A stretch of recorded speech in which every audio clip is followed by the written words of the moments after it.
Best friends don't come and go. They stay by your side, no matter what. Coming from someone that knows a lot about abandonment, this is an important, yet rare trait to find in others. I lived on the streets for some of my life, was forced to try to make it on my own. But even the worst situations come to an end. After a while, I was captured and taken to the animal shelter, and from there, I was adopted by my new family. It's been about 6 years since that day, the day that I met my best friend. I probably made a great first impression. Brandy was a beautiful retriever. She was tall and had a silky, dark, copper-toned coat. My coat was matted, and I was losing my fur. I was emaciated and was being treated for parasites. I was a mess, but she didn't care.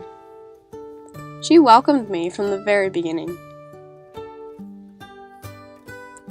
Brandy was loved by her family. She was fed, she was played with and walked, she was pet, she was given blankets almost any time she fell asleep around the house, and as soon as I entered my new home, they treated me the same way. It wasn't long before I started to gain some more weight, and my coat began to grow in fuller and nicer than ever. Brandy was tough and had an understood dominance. She was also very loving. She shared everything with me, all her toys, the couches, her tennis balls, and plenty of great times together. But one thing was understood. The red bed was hers, and the green one could be mine. We did everything together. We were a team. We were inseparable. Or so it seemed. One day, our family was getting ready to go away for a week. They left us in the kennel at our doctor's office while they were away.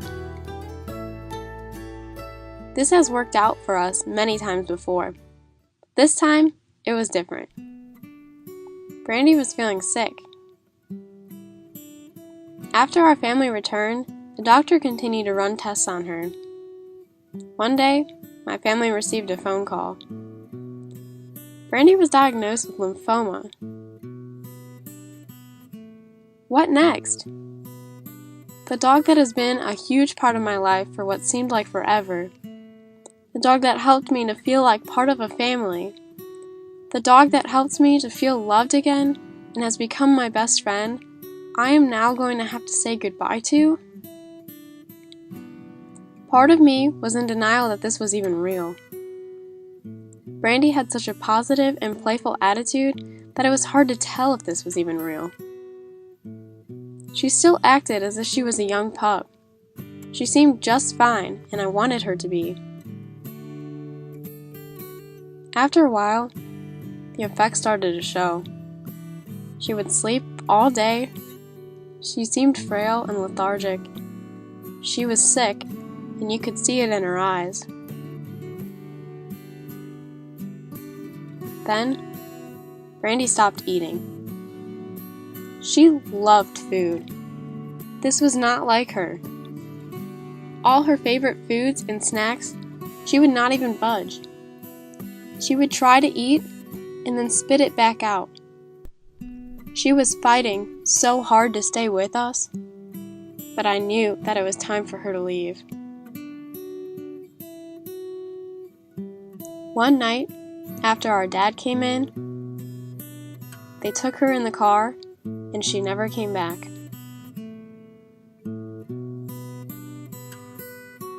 Home wasn't home after that day. Home was empty and sad. The rest of that year, I was depressed. I would barely do anything but lie around the house and think about her and how things used to be. Christmas wasn't even enjoyable that year. I would reminisce on how it used to be when Brandy was around. Later that winter, My family left for a while and came back later that night with an unexpected guest. A guest that was here to stay. Rocky was so full of energy. I remember feeling annoyed. He would always want to be right next to me and would never leave me alone. He took all of my toys and copied everything I would do. But then I started to think back to when I first moved in. And then I realized Rocky just wanted to be loved. He wanted someone to look up to and someone to play with. He wanted to be accepted, just as I had been. I began to realize that Rocky is exactly what I didn't know that I needed in my life. After all, he and Brandy are actually a lot alike.